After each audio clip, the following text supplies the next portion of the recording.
kain ho tayo. Tapos mamaya, papasyal ko kayo kahit saan nyo gusto pumunta. Sino ba to? Ang kulit, ha? Ay nako, doon na nga lang ako sa kwarto ko maglilinis.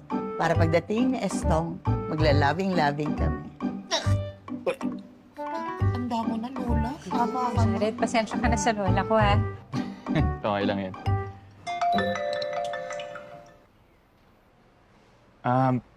Bobby, nako, may emergency meeting ako sa client ko eh.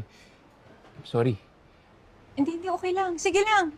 Mag-meeting ka lang muna eh. Mukhang ayaw pa rin naman umuwi ni Lola. O sige.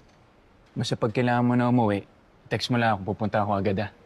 Mabilis na itong meeting ko. Sige. I'll go ahead. Ingat.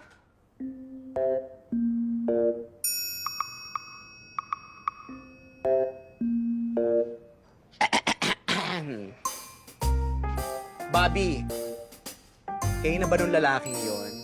Kaya ba sinusungitan mo si Sir Tonyo kasi may iba ka na? Uy, hindi kami, ha? Tsaka, hindi ko naman sinusungitan si Tonyo, ha?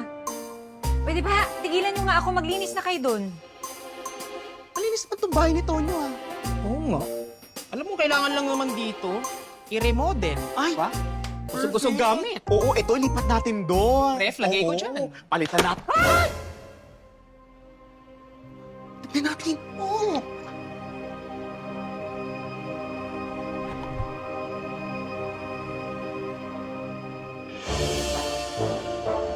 Ayan. Nagalit tuloy yung ex ni Tono. Ikaw kasi, puro ka remodel eh. Eh, nag-agree ka din naman, ate. Sorry na. Sorry po. May multuhin tayo. Eh, ginagalit ulit. Ayusin mo. Naku, pasensya na po.